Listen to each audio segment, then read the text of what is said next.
Seeing objects through an electron microscope is quite different than seeing the USA from an airplane. My next guest experiences both as he travels around the entire country for his unique job. Here, he tells the story of why he flies and the challenges of flying back home into his home state of New York. Here's his Delta Diamond Medallion story. Hi everybody, and welcome back to my channel. As you know, we are still in pandemic times. The year is now 2021 and things have changed tremendously from 2019. I, as you know, have been interviewing many people. Some of these people have been making absolutely zero changes to their travel patterns, while some of them are remaining mostly at home and not traveling at all. My next guest is still traveling a lot. He's not traveling as much as he used to in the year 2019, but because of the nature of the work that he does, he needs to be on site. So he continues to travel and he continues to work his way towards high-level status on Delta Airlines. He is a Diamond Medallion, and I think he actually may get to Diamond Medallion the following year, especially with Delta at this point not extending status. We'll talk to him about that. I'd like to welcome Justin Kraft to my channel today. Justin, how are you today? I'm doing well. Outside of Buffalo, New York, so it's a little on the cold side. Not like Texas cold at the moment, but I'm doing okay. Yeah, the entire country is basically feeling what you normally feel up in Buffalo. I'm in New York City. It's actually been pretty nice down here for the past couple of days, but who knows? You may be sending that cold weather in this direction pretty soon. So, Justin, you are doing a lot of flying. As I just mentioned in the introduction, you do have a job that requires you to physically be in different places. A lot of people, including myself, are able to continue working, and we're doing things like this, like Zoom, because it's just the nature of the kind of work that we do. Tell us a little bit about why you need to be in different places throughout the country. Well, I started a company about 8 years ago working on electron microscopes.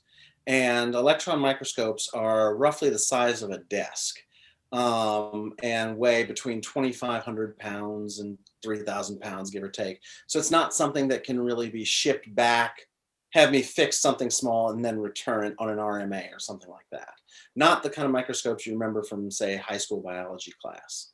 So a lot of it requires me to go on site because the users have a certain interaction with the microscope that they're used to. And when something's not working quite right, they can describe it to me in terms of user experience. But until I physically get there with a screwdriver in hand, probe a couple of spots with the voltmeter and figure out what's going on, it's kind of hard for me to institute a repair.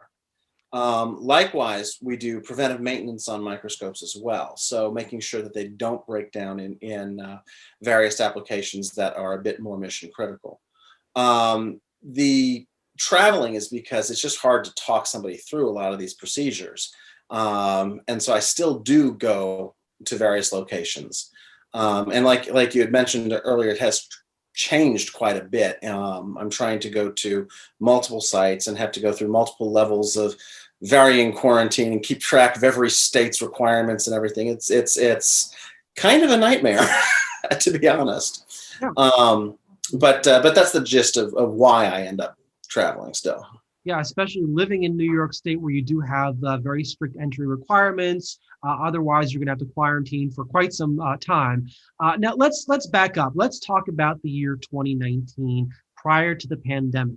Did all of your flying occur on one particular carrier, or did you fly different airlines?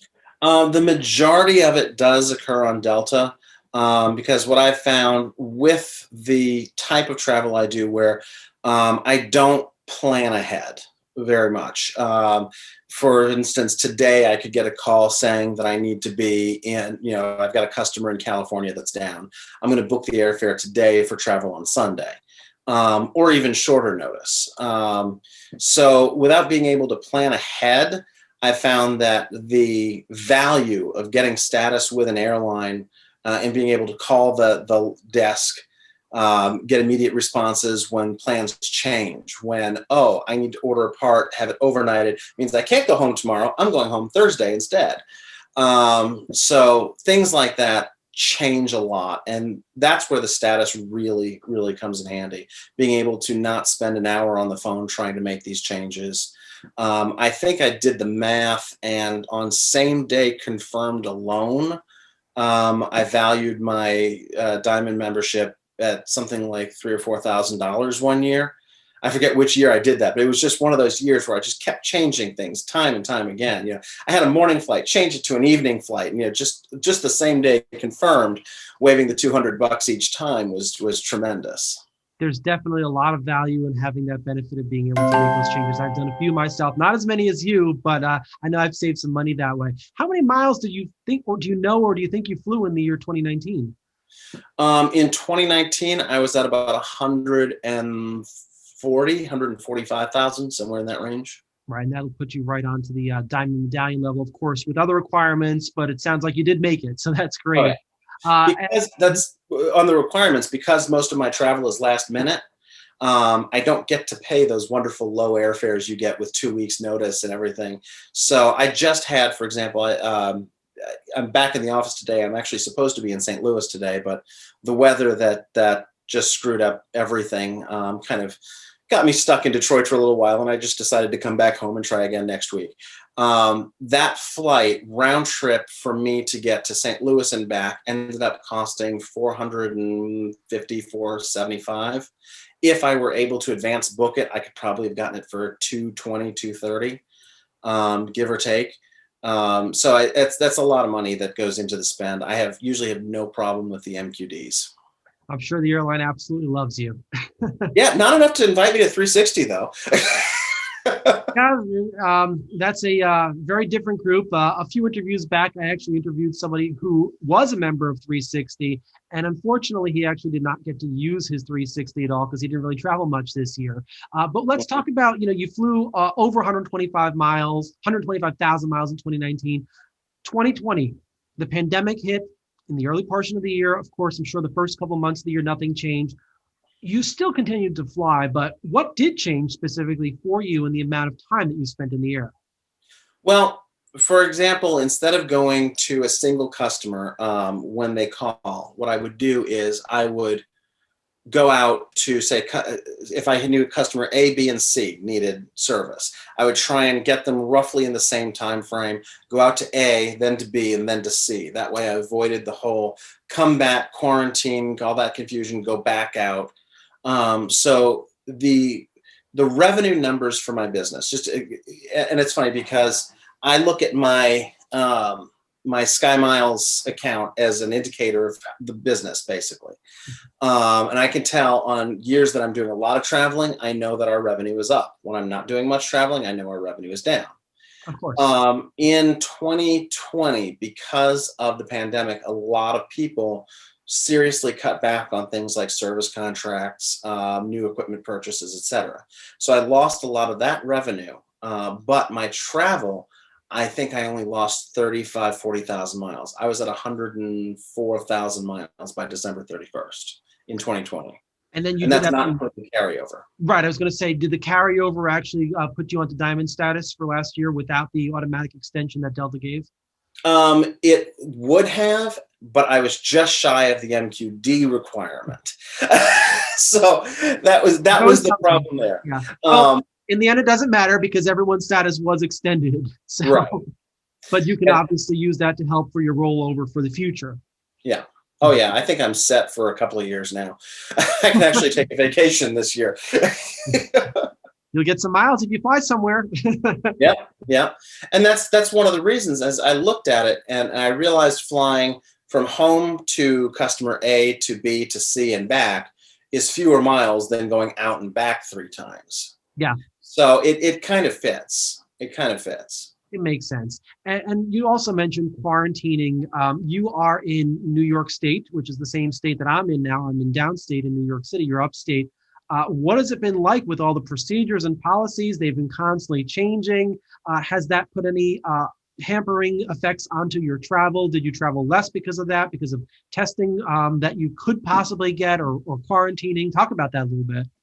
Well, first of all, I'm going to say we're not upstate. We're Western New York.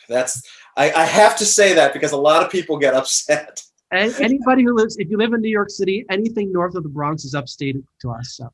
That's kind of what I figured, but we're Western New York. We're that place sort of near Pennsylvania, but who knows?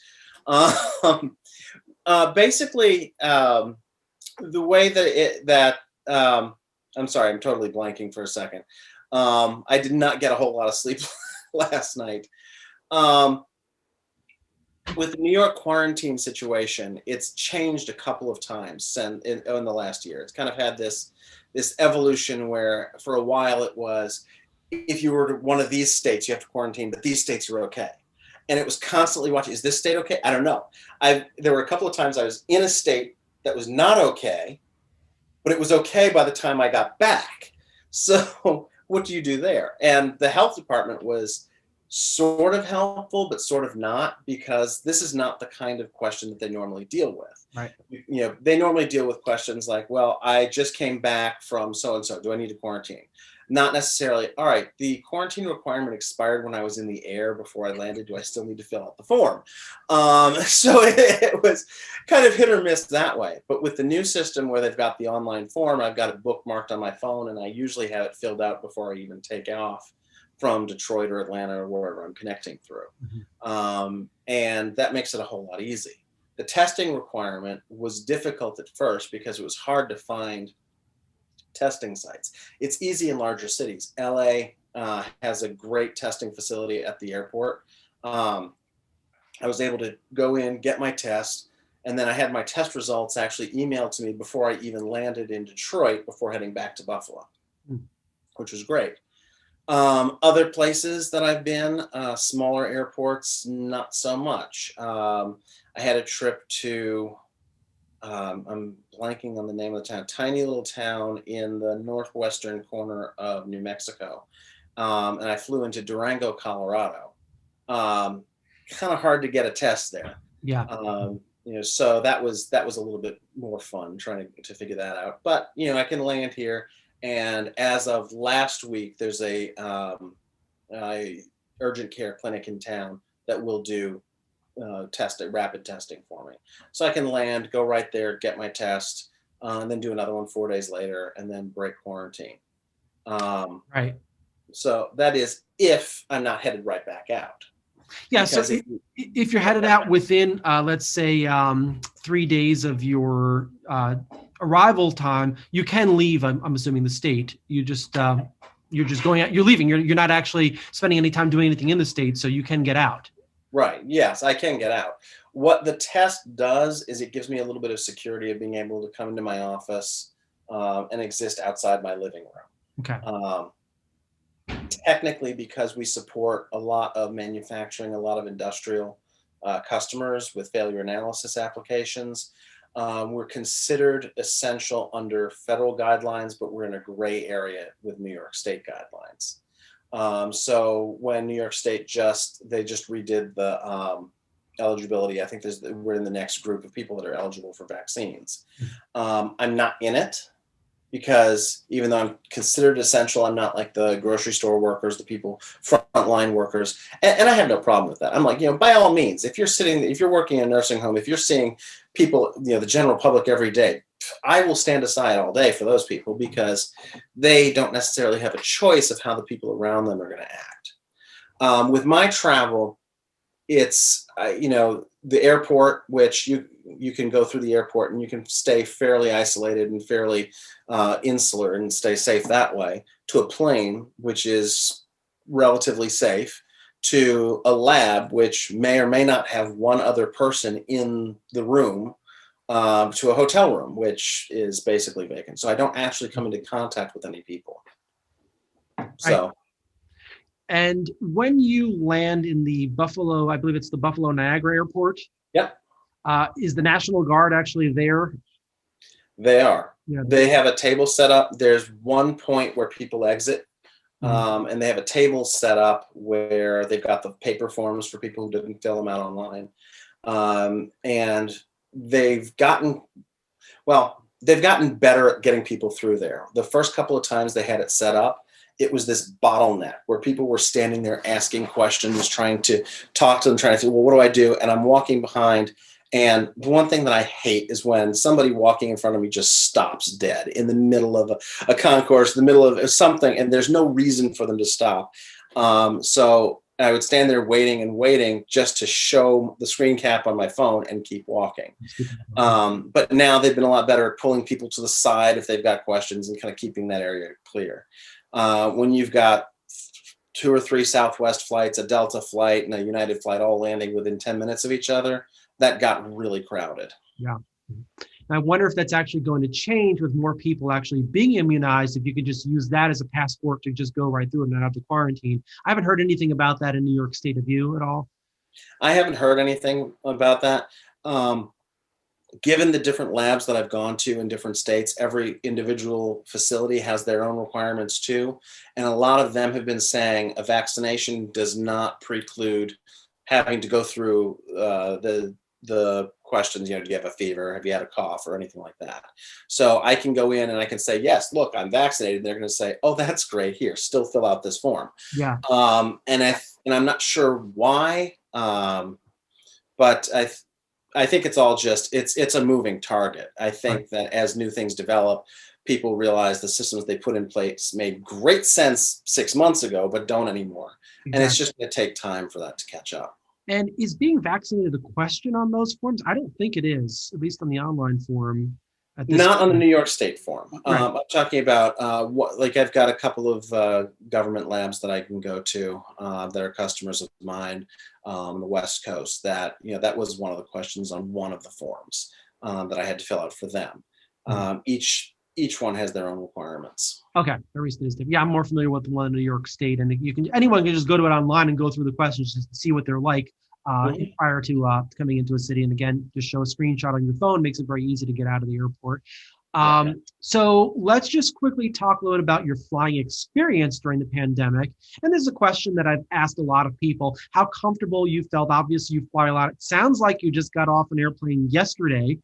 So you do fly quite often. How satisfied are you with the Delta Care standard, the processes that they're following, the blocking of middle seats or the seat next to you being empty in first class? What's the experience been like for you? I think we have to differentiate 2 different experiences. You've got the Delta mainline carriers, and then you've got the code-shares, say Republic, I forget all the names of them, but 2 totally different experiences between the 2. On the code shares, the connection carriers, I've had a much reduced feeling that the policies are being adhered to. Flight attendants have been a lot more lax of telling people to put on their masks. It hasn't been as much separation. I've been on at least 3 flights on CRJs or Embraer jets where the first class cabin was 100% capacity, which they're not supposed to do. But apparently there's this little loophole where if they oversell the flight or if there's an equipment change, I don't know 100%, but there is some loophole in there where they can start packing people in. And also, if you're traveling with someone, I actually do have an upcoming flight. I'm booked in the first class cabin. The entire first cabin is already completely full, including the seat next to me. The reason why is because I'm flying with somebody, and I called Delta to ask them to seat me next to that particular person. So it could be that also. That, and I've noticed if I'm looking in the app or if I'm looking online, the digital version of the seat maps doesn't always reflect what actuality is. There was a mainline flight that I was flying where usually there's like a little X through it if it's or there's a hash pattern or something if it's been blocked for safety. The seat next to me had a person in it, and I called in and they said, "Oh no, that's just been blocked for safety.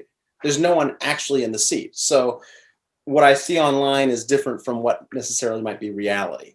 The Delta mainline experiences I've had have all been excellent. They've all been, well spaced out. I haven't felt, crammed in with anyone. Because of the last minute booking, I can't necessarily book first class because I'm paying full price, not advanced purchase. And I do have to maintain a certain level of price competitiveness. So, but I've still been getting upgrades. I've still been, bumped up to first more often than not. So I've been very pleased with it. And as far as the drink situation, I know a lot of people are complaining that, oh, you can have a beer, but not a Diet Coke. It's like, well, one needs ice, the other doesn't. Ice is technically, not exactly the best for virus spread. So, while the liquids are, I think they made the right call. Mhm. I understand why it's all happening. I'm okay with it. That being said, I would like a little bit more variation in the food. I understand, and I'm sure it's coming pretty soon as things do improve. The numbers of COVID-19 cases are definitely on the decline, so I think there's going to be a couple of changes coming up in service options and different ways things are handled in the next couple of months for the improvement of the passenger experience. Absolutely. So before we end today, I know that you have a job that is not in the aviation industry. You fly a lot. But judging from what I see in the background there, you seem to be pretty into this. Can you give us a little bit tour of what's behind you? It looks like you're sitting in an airline seat and looks like there's an emergency exit window there. Sure thing. I've for some strange reason, I've managed to collect quite a little bit of aircraft memorabilia, things like that. And I stumbled across this. This is I'll tilt up a little bit, a 3-seat coach seat off of a Russian airliner. And I only know that because there was a safety card in the back that had the Cyrillic print on it. And yes, if you reach in the pouch under your seat cushion, you actually do have an emergency life vest. Look at that. Wow. I did that just for giggles because, people will come in and they'll sit here and it still has the seat belts and everything. And, Scott, who works in the office here with me, he does all my finances, will sit down for a brief meeting. I'll say, Scott, buckle in. This is going to be a long one. And he will actually buckle the seat belt. Are there armrests between the seats or yes, is it? There are. Oh, wow. Because they're not as comfortable, but they're there. It's just kind of hard to get between the seats. And there are actually even tray tables on the backs of the seats. I have in a storage container outside. I moved my office from 5,000 square feet down to 2,000 square feet, but we own this, so it's a big step up. And in doing so, I had to get these storage containers, and I've got a first-class lie-flat seat that I'm going to power up and set in the back as a little nap room. And you see the 737 aircraft door up there. That's the emergency exit door that's been polished up. And then I've got this. This is the artificial horizon from a Northwest Airlines 747. And then the other bit that I have in the back that would be a little bit hard to bring in here at the moment is I've got a windshield, cockpit windshield from a 767 that I'm working on designing to have it turn it into a coffee table. That's fantastic. So you've got the experience all around. You're on airplanes a lot, and when you're in your office, you're still into it. You're still experiencing the flight experience while you're on the ground. That's absolutely great. Great. Well, thank you so much, Justin, for your time today. That was really fascinating. I really enjoyed talking to you about, what's going on in New York State, COVID restrictions. As a fellow New Yorker, it's not easy to fly these days, but it's great to see that many people are flying. And even with the restrictions, you are doing what's necessary to keep your business alive. And I think as we continue on into the future, things are going to be getting better and people are going to be flying more. So we're going to all hope that we can maintain our status. Honestly, I'm trying very hard. I'm going to be doing some more aggressive flying in the next couple of months just to get to my diamond level. It's kind of like a little passion of mine now. I am grateful for the status extension, but of course there's people who have been flying a lot more and a lot less. Everyone's got a different story, and it's always great to hear that. And I hope my viewers out there are really engaged by the different things. And if any of you out there would like to be on this channel and share your story with me, leave a comment in the comment sections below, and I'd be more than happy to talk to you about that. Thanks, everybody. Don't forget to subscribe to my channel and hit that little bell button so that you're alerted as to every time I post a new video for you. And Justin, thank you very much for your time today. My pleasure.